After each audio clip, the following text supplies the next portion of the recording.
Hello नमस्कार साथियों, welcome to royal study. दोस्तों एसएससी एमटीएस एग्जाम 2024 के लिए नेक्स्ट वीडियो फाइनली आपके लिए लेकर आ चुके हैं। और गाइज अगर आपका भी एग्जाम 30 सितंबर से 14 नवंबर के बीच में आप एग्जाम देने जा रहे हैं तो आप सभी इस वीडियो को पूरा लास्ट तक देख कीजिएगा, क्योंकि गाइज यहाँ पर जो क्वेश्चन हम का आपको कवर करवाएंगे 100% गारंटी के साथ कह सकते हैं कि क्वेश्चंस यहीं से आपके निकल कर आएंगे और इसी से रिपीटेड क्वेश्चंस आपको रिलेटेड देखने को आप एग्जाम में मिलेंगे। तो यहाँ पर फुल डिटेल के साथ में हम आपको ये जो क्वेश्चंस है इनका एनालिसिस करवाएंगे और मोस्ट एक्सपेक्टेड जो क्वेश्चंस है वो कवर यहाँ पर हम करवाएंगे। तो इस वीडियो को पूरा लास्ट तक देख लीजिएगा, आपको काफी हद तक यहाँ से आइडिया लग जाएगा कि आपका जो पैटर्न है किस तरफ का आपको देखने को मिलेगा।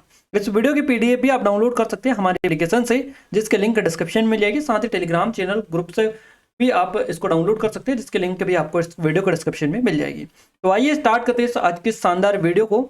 और इस वीडियो में गाइस हम आपको पहले ही बता दें, जीके जीएस और करंट अफेयर के जो मिक्सअप क्वेश्चन है ये कवर आपको करवाएंगे। क्लियर है? हमारी एसएससी एमटीएस के लिए स्पेशल टेस्ट सीरीज भी है, अगर आपने अभी तक इनरोल नहीं किया है तो कर लीजिएगा, क्योंकि काफी अच्छे स्पेशल ऑफर इस पे चल रहा है। इसका डेमो भी आप चेकआउट कर सकते हैं। 500 से अधिक टेस्ट डले हुए सब्जेक्ट वाइज, सेक्शनल और टॉपिक वाइज, इसके अलावा फुल लेंथ टेस्ट, इसके अलावा करंट अफेयर वगैरह और भी टेस्ट पीडीएफ वगैरह डली हुई है, प्रीवियस ईयर क्वेश्चन पेपर सारे सारे।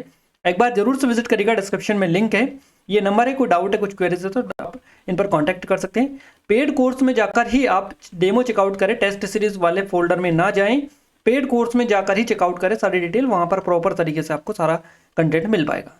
तो फाइनली स्टार्ट करते हैं फटाफट बिना टाइम वेस्ट किए। हमारा पहला क्वेश्चन आपका निकल कर आ रहा है, भौतिकी में नोबेल पुरस्कार प्राप्त करने वाले पहले भारतीय कौन थे? भौतिकी में आपको यहां से बताना है कि करेक्ट आंसर आपका क्या रहेगा। पहले भारतीय कौन थे भौतिकी में नोबेल पुरस्कार प्राप्त करने वाले? सीवी रमन आपका करेक्ट आंसर हो जाएगा। और अभी हाल ही में सीजीए जो एग्जाम हुई है इसमें ये क्वेश्चन लेटेस्ट में पूछा गया है। क्लियर है? तो सीवी रमन को 1930 में भौतिकी में नोबेल पुरस्कार जो है इससे सम्मानित किया गया। वह एक भारतीय भौतिक विज्ञानी थे और प्रकाश प्रकीर्णन के क्षेत्र में अपने काम के लिए स्पेशली जाने जाते थे। वहां और उनके छात्र के.एस. कृष्ण ने खोजा कि जब प्रकाश किसी पारदर्शी पदार्थ से गुजरता है तो विक्षेपित प्रकाश अपनी तरंग दैर्ध्य और आवृत्ति को बदल देता है। ये डिटेल भी आपको याद रखना है। और ये जो घटना है अब तक अज्ञात प्रकार का प्रकाश प्रकीर्णन, जिसे उन्होंने संशोधित प्रकीर्णन कहा और बाद में इसे रमन प्रभाव या रमन प्रकीर्णन कहा गया। तो रमन जो प्रभाव है इसी के लिए इनको भौतिकी में सबसे पहला जो नोबेल पुरस्कार है ये मिला है। तो ये प्राप्त करने वाले पहले भारतीय बन गए हैं नोबेल भौतिकी में। आपको याद रखना है सीवी रमन आपका करेक्ट आंसर हो जाएगा। रमन प्रभाव के लिए मिला। इस खोज के लिए इन्हें नोबेल पुरस्कार से भी सम्मानित किया गया, जैसा कि हमने आपको बताया है। आइए नेक्स्ट क्वेश्चन देखते हैं। अगला क्वेश्चन है, the test of my life पुस्तक निम्नलिखित में से किस व्यक्ति की आत्मकथा है? तो युवराज सिंह करेक्ट आंसर हो जाएगा। The test of my life आपको पता है, बुक्स और ऑथर ये फेवरेट टॉपिक है एसएससी का। कोई से भी एग्जाम हो क्वेश्चंस बनते हैं भर भर के। इसके अलावा कुछ और भी चुनिंदा टॉपिक्स है, जैसे कि नृत्य हो गए, इसके अलावा वादक हो गए और आर्टिकल से रिलेटेड, संशोधन से रिलेटेड क्वेश्चंस आपके हो गए। पॉलिटी में राष्ट्रपति वगैरह, संविधान सभा से क्वेश्चंस आपके पूछे जाते हैं। बुक्स एंड ऑथर से क्वेश्चंस बनते हैं। दिवस वाला जो टॉपिक है ये भी आपका ज़्यादातर देखने को मिलता है। तो हम आपको बताते चलेंगे वीडियो में, जो भी टॉपिक आता जाएगा किस टॉपिक को आप अच्छे से कर लीजिएगा। और हमने हर एक टॉपिक को कवर करवा रखा है, आप प्लेलिस्ट जाकर चेकआउट कर लीजिएगा, आपको सारे वीडियोस व्यवस्थित रूप से मिल जाएंगे। The test of my life पुस्तक जो है ये एक मर्म स्पर्शी, मार्मिक और व्यक्तिगत कहानी है। युवराज सिंह कैंसर से कैसे बचे उनके बारे में और सबसे कठिन परिस्थितियों का सामना उन्होंने जो किया है इसके बारे में उन्होंने इसमें जिक्र किया हुआ है। युवराज सिंह एक भारतीय अंतर्राष्ट्रीय क्रिकेटर और कैंसर से जीवित बचे हैं और एक ऑलराउंडर है और पूर्व भारतीय तेज गेंदबाज योगराज जो सिंह है इनके पुत्र ये हैं। अगला क्वेश्चन है, एक संयुक्त सूक्ष्मदर्शी द्वारा बनाई गई छवि जो होती है ये कैसी होती है? तो ये आभासी और उल्टी होती है। एक संयुक्त जो सूक्ष्मदर्शी होता है इसके द्वारा जो बनाई गई छवि होती है ये आभासी और उल्टा होता है। तो संयुक्त सूक्ष्मदर्शी से बनने वाला प्रतिबिंब आभासी और उल्टा होता है, ये आपको याद रखना है। अभिदृश्यक लेंस की बात करें, ऑब्जेक्टिव लेंस, तो ये एक वास्तविक उल्टा छवि बनाता है। और अभिनेत्र जो लेंस है साधारण आवर्धक के रूप में काम करता है, फिर से छवि को उल्टा नहीं करता है और एक आभासी छवि ये बनाता है। तो कुल मिलाकर छवि आभासी और उल्टा ही बनती है। नेक्स्ट बात करते हैं अगले क्वेश्चन की। अगला क्वेश्चन है, एक विशिष्ट ध्रुपद शैली किस घराने से जुड़ी हुई है? तो ये विष्णुपुर जो घराना है इससे जुड़ी हुई है। एक विशिष्ट ध्रुपद शैली जो है विष्णुपुर घराने से जुड़ी हुई है। विष्णुपुर जो घराना है इसके एक विशिष्ट ध्रुपद शैली से जुड़ी हुई है। ध्रुपद भारतीय उपमहाद्वीप के हिंदुस्तानी जो शास्त्रीय संगीत की एक शैली है, आपको याद रखना है ध्रुपद शैली।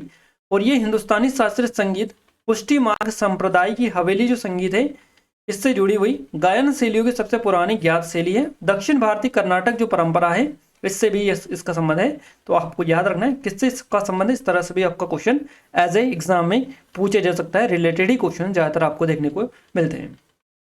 अगला क्वेश्चन है, किस राज्य ने 2023 में लाडली बहना योजना के तहत महिलाओं को 1000 रुपये प्रतिमाह देने की घोषणा की है? तो सही जवाब मध्य प्रदेश रहेगा। करंट अफेयर के भी कुछ क्वेश्चन हमने डाले हैं जो आपके एग्जाम में लगातार पूछे जाते हैं। तो मध्य प्रदेश के मुख्यमंत्री शिवराज सिंह चौहान थे उस टाइम पर, अभी डॉक्टर मोहन यादव है। तो इन्होंने जो है लाडली बहना योजना के तहत महिलाओं को 1000 रुपये प्रतिमाह देने की घोषणा की थी और इसको बढ़ाकर 1250 रुपये जो है ये अब कर दिया गया है। तो लड़कियों के लिए लाडली लक्ष्मी योजना है और महिलाओं के लिए लाडली बहना योजना इन्होंने शुरू की है। तो लड़कियों के लिए लाडली लक्ष्मी योजना की सफलता के बाद में मध्य प्रदेश के मुख्यमंत्री शिवराज सिंह चौहान ने राज्य में महिलाओं के लिए लाडली बहना योजना की शुरुआत करने की बड़ी घोषणा इन्होंने कर दी है इस योजना को शुरू करके। और इस योजना के तहत गरीब महिलाओं को जाति या धर्म की परवाह किए बिना आर्थिक रूप से सशक्त होने के लिए 1000 रुपये प्रतिमाह दिए जाएंगे, ऐसा इन्होंने इस योजना के तहत प्रावधान किया था। अगला क्वेश्चन है, भारत का सबसे बड़ा जो पशु मेला है ये कौन सा है? मोस्ट इंपोर्टेंट क्वेश्चन है और ऐसी का फेवरेट क्वेश्चन गाइस, हर एग्जाम में क्वेश्चन पूछा जाता है। सोनपुर पशु मेला, याद रखिएगा। सोनपुर जो पशु मेला है ये कहाँ पर लगता है? बिहार में, बिहार। तो क्वेश्चन इस तरह से भी पूछा जा सकता है कि एशिया का सबसे बड़ा मेला कौन सा है ना? तो यही आपका करेक्ट आंसर रहेगा। भारत का सबसे बड़ा पशु मेला जो है सोनपुर पशु मेला है। भारत का सबसे बड़ा पशु मेला सोनेपुर पशु मेला है। क्लियर है? हर साल नवंबर के महीने में कार्तिक जो पूर्णिमा है इस पर आयोजित होने वाला एशिया का सबसे बड़ा पशु मेला ये है। सोनपुर पटना में, बिहार में गंडक जो नदी है इसके तट पर यह बेसिकली आयोजित होता है और इस मेले में घोड़ों, बकरियों, गधों और ऊंटों, इसके अलावा पक्षियों और हाथियों का व्यापार किया जाता है। याद रखना है किस जानवर का जो है व्यापार इसमें किया जाता है, इस तरह से भी क्वेश्चंस आपको मिल सकते हैं। तो ऑप्शंस याद रखिएगा आप, घोड़े, बकरियों, गधों, ऊंटों, पक्षियों और हाथियों का व्यापार यहाँ पर होता है। गाइज आगे बढ़े इस वीडियो में उससे पहले थोड़ी सी अपडेट हम आपको दे दें। हमारे सभी कोर्सेज पर काफ़ी अच्छा स्पेशल ऑफर अभी चल रहा है। एसएससी एमटीएस की हमारी स्पेशल टेस्ट सीरीज है, साथ ही एसएससी जीडी की भी और एमपीएसआई के लिए भी स्पेशल टेस्ट सीरीज है। अगर अभी तक आपने इनरोल नहीं किया है तो डिस्क्रिप्शन में लिंक एक बार जरूर से विजिट करके डेमो भी चेकआउट कर सकते हैं। सभी में 500 से अधिक टेस्ट डले हुए, topic wise, subject wise, sectional, current affair के सारे टेस्ट डले, प्रीवियस ईयर, पीडीएफ वगैरह सारे। तो एक बार जरूर से पेड कोर्स में जाकर आप चेकआउट कर लीजिएगा। टेस्ट सीरीज में आपको पूरी चीज़ें प्रॉपर नहीं मिलेंगी, तो पेड कोर्स वाले सेक्शन में जाकर आप ऐसे वहाँ से परचेस करेंगे तो भी वहाँ से आपको स्पेशल ऑफर का लाभ भी मिल जाएगा और सारा कंटेंट वहीं से आपको मिल जाएगा। तो विजिट करिएगा, डिस्क्रिप्शन में लिंक है। कोई डाउट है, कुछ क्वेश्चन, नंबर पर कॉन्टैक्ट कर सकते हैं, यहाँ से आपकी पूरी हेल्प की जाएगी। चलिए अगला क्वेश्चन है, मंगल ग्रह पर उतरने वाला जो पहला अंतरिक्ष यान है ये कौन सा है? तो ये वाइकिंग 1 है। वाइकिंग 1 मंगल ग्रह पर उतरने वाला पहला अंतरिक्ष यान है। वाइकिंग लैंडर्स वर्ष 1970 के दशक में मंगल ग्रह पर उतरने वाले पहले अंतरिक्ष यान थे। वाइकिंग 1 और वाइकिंग 2 प्रत्येक में एक ऑर्बिटर और एक लैंडर, ये दोनों थे। 20 जुलाई 1976 को वाइकिंग 1 जो है लैंडर ऑर्बिटर से अलग हो गया और मंगल जो था इसके सतह पर ये उतर गया था 1976 20 जुलाई को। 2 महीने से भी कम समय के बाद में 3 सितंबर 1976 को वाइकिंग 2 जो था ये लैंडर मंगल ग्रह पर उतर गया था। इन दोनों लैंडरों ने मंगल की सतह की तस्वीरें ली, मिट्टी के नमूनों और मंगल का जो वातावरण है इसका भी अध्ययन किया था। तो क्वेश्चन इसी तरह से आपसे पूछा गया है कि मंगल ग्रह पर उतरने वाला पहला अंतरिक्ष यान कौन सा था? तो वाइकिंग 1, दूसरा कौन सा था? तो वाइकिंग 2। इस तरह से क्वेश्चन आपका बेसिकली बना है। चलिए अगला क्वेश्चन है, निम्नलिखित में से किसे श्वेत पर्वत के नाम से भी जाना जाता है? तो श्वेत पर्वत या व्हाइट हिल्स ये किसे कहा जाता है? ये कहा जाता है धौलागिरी 1 को या धौलागिरी प्रथम, आपका करेक्ट आंसर हो जाएगा। धौलागिरी प्रथम नेपाल जो हिमालय है इसकी धौलागिरी पर्वत श्रृंखला में स्थित है। धौलागिरी 1 में को सफेद पर्वत या फिर व्हाइट पर्वत के नाम से भी जाना जाता है। क्लियर है? श्वेत पर्वत धौलागिरी समुद्र तल से 8167 मीटर ऊंचाई पर या ऊपर दुनिया का 7वां सबसे ऊंचा पर्वत शिखर है। आपको याद रखना है कौन से नंबर का? दुनिया का 7वां सबसे ऊंचा पर्वत है धौलागिरी पर्वत, और किसी एक देश की सीमाओं के भीतर सबसे ऊंचा पर्वत है ये। जब 1808 में धौलागिरी जो प्रथम थे इसकी खोज की गई थी तब जो है इसे दुनिया की सबसे ऊंची चोटी, पर्वत चोटी माना जाता था। तो याद रखना है 1808 में ये दुनिया की सबसे ऊंची चोटी थी और अभी 7वें नंबर की है। 30 साल तक जो है ये सबसे ऊंची चोटी थी, फिर कंचनजंगा ने इसकी जगह ले ली थी। आपको इस तरह से थोड़ा सा हिंट देकर भी याद रखना है, ताकि आपको जो चीजें एग्जाम में कंफ्यूज करके पूछी जाए आसानी से आप क्लिक कर पाए। किस खिलाड़ी ने टेनिस में सर्वाधिक ग्रैंड स्लैम पुरुष एकल टूर्नामेंट है ये जीते हैं? तो राफेल नडाल करेक्ट आंसर आपका हो जाएगा। राफेल नडाल ने टेनिस में सबसे अधिक ग्रैंड स्लैम पुरुष एकल टूर्नामेंट जो है जीते हैं, 22 ग्रैंड स्लैम जीते हैं, और ये संख्या अब इंक्रीज हो चुकी है, याद रखिएगा। नोवाक जोकोविच, इनके पास में राफेल नडाल के साथ बराबरी पर है। क्लियर है, 22 प्रमुख एकल खिताब का सर्वाधिक जो रिकॉर्ड है इनके पास में है, इनके बारे में याद रखना है। रोजर फेडरर और देखिए राफेल नडाल और आपका नोवाक जोकोविच, इन दोनों को अच्छे से याद रखना है, क्योंकि ये जो दोनों हैं ये ग्रैंड स्लैम पुरुष एकल प्रतिस्पर्धी हैं। ऐसा आप एज ए टेनिस से रिलेटेड इनका अगर आपसे पूछा जाए किस खेल से संबंधित है, टेनिस करेक्ट आंसर हो जाएगा। नेक्स्ट क्वेश्चन है, हाल ही में लॉन्च की गई अंबेडकर ए लाइव के लेखक कौन है? इनका नाम है शशि थरूर। शशि थरूर के द्वारा लिखी गई है अंबेडकर ए लाइव पुस्तक। तो शशि थरूर की नवीनतम पुस्तक है अंबेडकर ए लाइव, ये लॉन्च की गई है।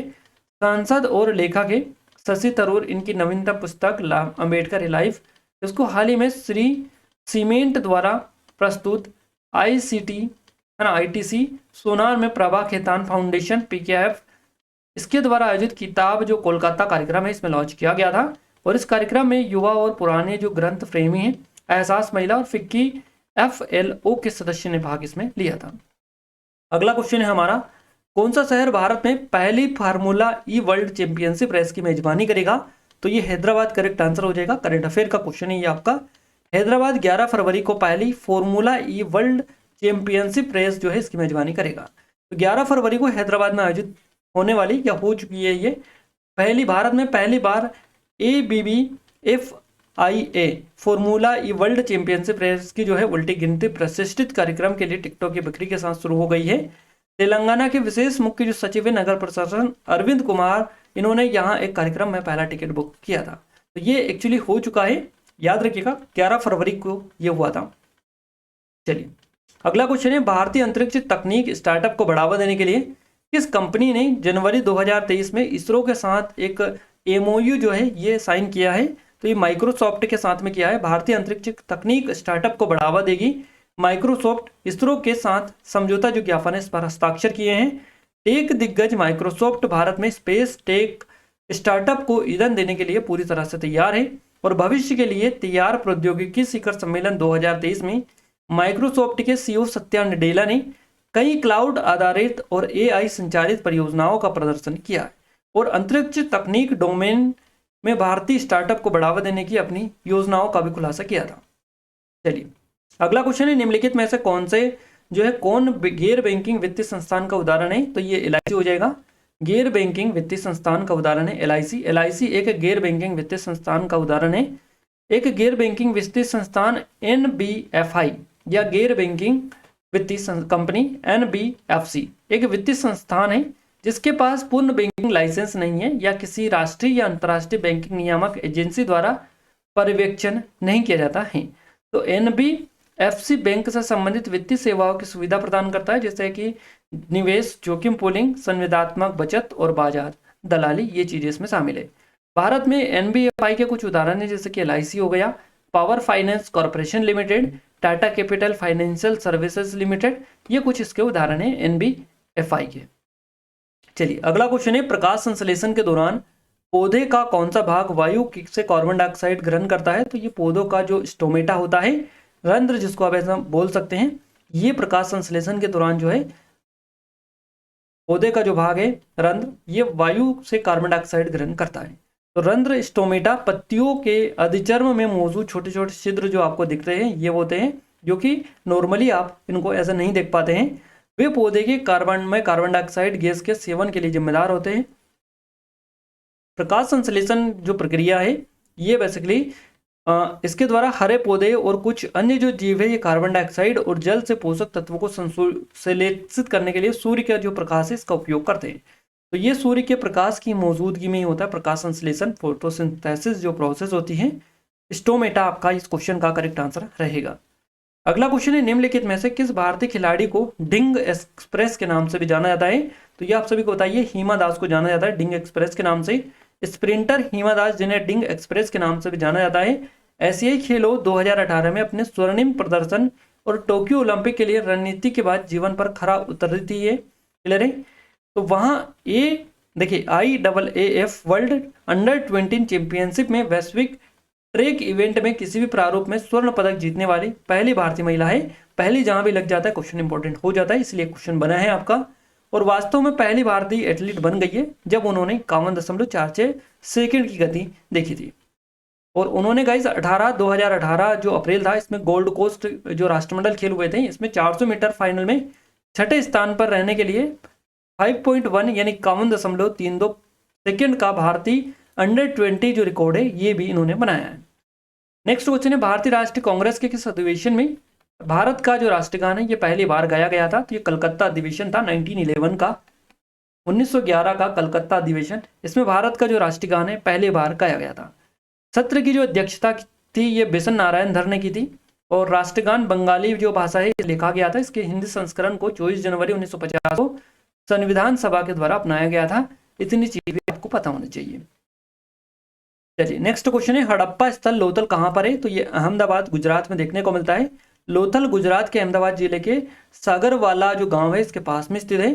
एक बंदरगाह शहर है और सिंधु घाटी सभ्यता का सबसे दक्षिणतम जो शहर है दक्षिणी, ये यही है लोथल। ये एक महत्वपूर्ण व्यापार का केंद्र था उस टाइम पर, जहां मनका बनाना, चावल की खेती के साक्ष्य और डॉकयार्ड की खोज की गई थी।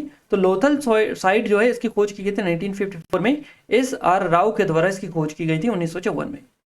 नेक्स्ट क्वेश्चन है, नीलगिरी बायोस्फीयर रिजर्व किस राज्य में स्थित है? तो तमिलनाडु करेक्ट आंसर आपका हो जाएगा। नीलगिरी बायोस्फीयर रिजर्व तमिलनाडु में स्थित है। तमिलनाडु करेक्ट आंसर है। नीलगिरी बायोस्फीयर रिजर्व भारत में सबसे लोकप्रिय बायोस्फीयर रिजर्व में से एक है। दक्षिण भारत का प्रमुख राष्ट्रीय उद्यान और वन्य जीव अभयारण्य भी है। यह एक अंतर्राष्ट्रीय बायोस्फीयर रिजर्व है जो दक्षिण भारत के पश्चिमी घाट और नीलगिरी पहाड़ियों में बसा हुआ है या स्थित है। आपको याद रखना है, तमिलनाडु करेक्ट आंसर रहेगा।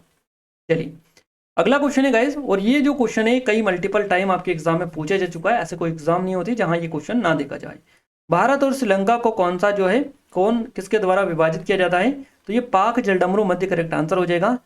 पाक जलडमरू मध्य जो है भारत और श्रीलंका को विभाजित करता है। पाक जलडमरू मध्य भारत के तमिलनाडु राज्य और श्रीलंका का जो जाफना जिला है इसके बीच में स्थित है।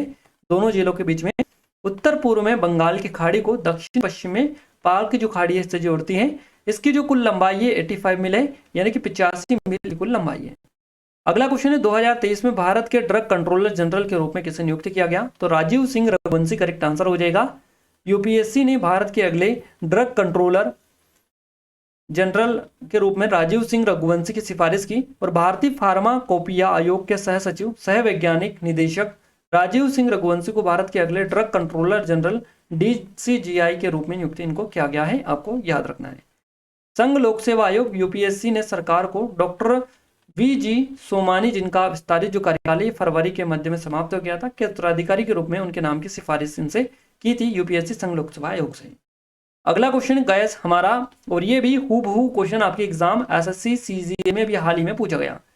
क्लियर है, प्लासी का युद्ध कब लड़ा गया था? तो ये लड़ा गया था 23 जून 1757 को। किसके बीच में लड़ा गया था? ईस्ट इंडिया कंपनी और सिराजुद्दौला की सेना के बीच में यह युद्ध लड़ा गया था, प्लासी का युद्ध। प्लासी का जो युद्ध है 23 जून 1757 को ब्रिटिश ईस्ट इंडिया कंपनी और सिराजुद्दौला के बीच में लड़ा गया था। बंगाल के नवाब की हार हुई और बंगाल को ब्रिटिश ईस्ट इंडिया कंपनी ने अपने अधिकार में ले लिया। सिराजुद्दौला अली वर्दी खान का पोता था, आपको पता होना चाहिए। नेक्स्ट क्वेश्चन है, भारतीय संविधान का जो मूल ढांचा है सबसे पहले किस मामले में उन्नत किया गया था? तो ये केशवानंद भारती बनाम जो केरल राज्य है, इसमें भारतीय संविधान का मूल ढांचा सबसे पहले जो है उन्नत किया गया था। तो भारतीय संविधान, इसमें कहीं भी मूल संरचना शब्द का उल्लेख नहीं है। विचार भारतीय लोकतंत्र की प्रकृति को संरक्षित करना और लोगों के अधिकारों और स्वतंत्रता की रक्षा करना इसका उद्देश्य या प्रकृति संरक्षित, याद रखिएगा, लोकतंत्र की प्रकृति को संरक्षित करना इसका विचार। यह केशवानंद जो भारती का मामला था जिसने इस सिद्धांत को सुर्खियों में लाया, इसने माना है कि संविधान के मूल ढांचे को एक संवैधानिक संशोधन द्वारा भी निरस्त नहीं किया जा सकता है। कुछ निर्णय भी आपको याद रखने, जैसे कि निर्णय ने संविधान की कुछ बुनियादी संरचनाओं को सूचीबद्ध किया, जैसे कि संविधान को सर्वोच्चता है ना, संविधान की सर्वोच्चता, भारत की एकता और संप्रभुता, सरकार का एक लोकतांत्रिक और गणतांत्रिक रूप, संविधान का संघीय चरित्र, संविधान का धर्मनिरपेक्ष चरित्र, शक्ति का विभाजन, व्यक्तिगत स्वतंत्रता। ये सारे कुछ निर्णय हैं, आपको याद रखना है, यही से क्वेश्चन बनते हैं। अगला क्वेश्चन है तरंगदैर्घ्य की जो CGS इकाई है ये क्या है, तो सेंटीमीटर होती है, CM सेंटीमीटर।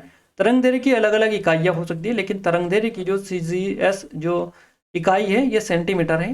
तरंगदैर्घ्य दो क्रमागत तरंगों के संगत बिंदुओं के बीच की जो दूरी होती है ये होती है, या एक तरंग के दो क्रमागत शिखरों और गर्तों के बीच की दूरी ये होती है। तरंगदैर्घ्य को ग्रीक अक्षर जो लैम्बडा है इसके द्वारा निरूपित किया जा सकता है। यहाँ पर देख सकते हैं तरंग एक विक्षोभ है जो एक माध्यम या निर्वात से एक स्थान से दूसरे स्थान तक गमन करता है। विभिन्न प्रकार की तरंगे, यांत्रिक तरंगे, विद्युत चुंबकीय तरंगे और पदार्थ तरंगे, 3 प्रकार की बेसिकली आपको याद रखना है। अगला क्वेश्चन जो कि काफी ज्यादा इंपॉर्टेंट है, क्वेश्चन है आपका स्वतंत्र भारत में प्रथम विधि आयोग की स्थापना कब हुई थी, ये हुई थी 1955 में। स्वतंत्र भारत में भारत के पहले विधि आयोग की स्थापना हुई थी 1955 में। भारत के महान्यायवादी श्री M.C. शीतलवाड़ की अध्यक्षता के अध्यक्ष के रूप में हुई थी। और भारत का विधि आयोग ना तो एक संवैधानिक निकाय है और ना ही एक वैधानिक निकाय है, ये भारत सरकार के एक आदेश द्वारा स्थापित एक कार्यकारी जो है निकाय है। तो याद रखिएगा भारत का जो विधि आयोग है ये कार्यकारी निकाय है और इसका प्रमुख कार्य कानूनी सुधारों के लिए काम करना है। निम्नलिखित में से किस गैस को भिन्नात्मक आसवन द्वारा वायु से अलग नहीं किया जा सकता, तो ये हाइड्रोजन हो जाएगा करेक्ट आंसर आपका। भिन्नात्मक आसवन का उपयोग करके हाइड्रोजन गैस को हवा से अलग नहीं किया जा सकता है। भिन्नात्मक आसवन का उपयोग वायु पृथक्करण में किया जाता है, जिससे तरल ऑक्सीजन, तरल नाइट्रोजन, अत्यधिक केंद्रित ऑर्गन का उत्पादन जो है होता है। और यह हमारे चारों ओर की हवा कई अलग अलग गैसों जैसे कि carbon dioxide, nitrogen, oxygen, argon आदि का एक समांगी मिश्रण होता है। क्योंकि उनके कथनांक में अंतर होता है इसलिए हवा को भिन्नात्मक और आसवन की प्रक्रिया द्वारा अलग किया जाता है। ये चीजें आपको पॉइंट याद रखना है। गाइस यहाँ पर हमने 25 जो क्वेश्चंस लिए थे, काफी ज्यादा इंपॉर्टेंट लेवल के क्वेश्चंस लिए थे। सेम टू सेम आपका जो मॉडल पेपर है उससे ही रिलेटेड क्वेश्चंस आपके एग्जाम में देखने को मिले और PYB बेस्ड क्वेश्चन है ये। यही टॉपिक आपके एग्जाम में पहले भी पिछले साल भी पूछे गए थे। तो गाइस जितने भी इंपॉर्टेंट टॉपिक हमने इस वीडियो में आपको बताए हैं सारे अच्छे से आप देख कर जाएगा, क्योंकि लगातार वहीं से क्वेश्चंस आपको देखने को मिलेंगे। और अगर आप चाहेंगे गाइस तो जो टॉपिक आप सजेस्ट करेंगे उस टॉपिक के ऊपर हम टॉप क्वेश्चंस कवर करवा देंगे, जिससे बाहर एक क्वेश्चन भी आपका नहीं बनेगा। तो हाँ, आप अगर चाहेंगे तो कमेंट में कमेंट करके बता सकते हैं। अगर वीडियो चाहते हैं तो जल्दी से कमेंट करेगा, क्योंकि काफ़ी कम टाइम आपके एग्जाम में बचा हुआ है। क्लियर है? ये स्पेशल हमारी टेस्ट सीरीज है SSC MTS के लिए और इसमें पूरा टॉपिक वाइज में पूरा मैथ्स, रीजनिंग सारा सब्जेक्ट डला हुआ है। एक बार जरूर से विजिट करके चेकआउट कर सकते हैं। पूरा GK वगैरह सारा टॉपिक वाइज में डला हुआ है, सेक्शनल, सब्जेक्ट वाइज सेक्शनल आप और फुल लिंक भी डले हुए हैं। तो एक बार जरूर से विजिट करके देख लीजिएगा, डेमो चेकआउट कर लीजिएगा। यहाँ से आपको काफ़ी ज़्यादा हेल्प मिल जाएंगी। स्पेशल ऑफर के तहत काफ़ी कम प्राइस में आपको मिल जाएगा। डिस्क्रिप्शन में लिंक, एक बार जरूर से विजिट करिएगा। SSC GD की भी स्पेशल टेस्ट सीरीज है हमारी, अगर आपने इनरोल नहीं किया है तो कर लीजिएगा। MPSI की भी है, तो बाय नाउ पर क्लिक करके आप परचेस कर सकते हैं। पेड कोर्स में जाकर आप परचेस करेंगे तो आपको काफ़ी कम प्राइस में ये मिल जाएगी। और गाइज इसमें सारा कंटेंट आपको एज इट इज मिलेगा। टेस्ट सीरीज में आप थोड़ा सा जो चीज़ें हैं वो सही नहीं है, तो आप पेड कोर्स में जाकर परचेस कर लीजिएगा, वहाँ से आपको प्रॉपर तरीके से चीज़ें होंगी। फिर भी कोई डाउट है, कुछ क्वेरीज है, नंबर पर आप कॉन्टैक्ट कर सकते हैं। इस वीडियो की PDF के लिए आपको एप्लीकेशन को डाउनलोड कर लेना है, टेलीग्राम चैनल ग्रुप को ज्वाइन कर लेना है। दोनों की लिंक आपको इस वीडियो के डिस्क्रिप्शन में मिल जाएगी। क्लियर है गाइज? और अगर आपने इस वीडियो को लाइक नहीं किया तो आप सभी से रिक्वेस्ट है कि वीडियो को लाइक और चैनल को सब्सक्राइब जरूर कर लीजिएगा, क्योंकि लगातार आपको इसी से रिलेटेड वीडियोस आगे इस चैनल पर मिलते रहेंगे। तो चैनल को सब्सक्राइब करके बेल आइकन को ऑल पर सेलेक्ट करके रखिएगा। क्लियर है? तो मिलते हैं हमारे नेक्स्ट स्टडी वीडियो में, तब तक के लिए जय हिंद, वंदे मातरम।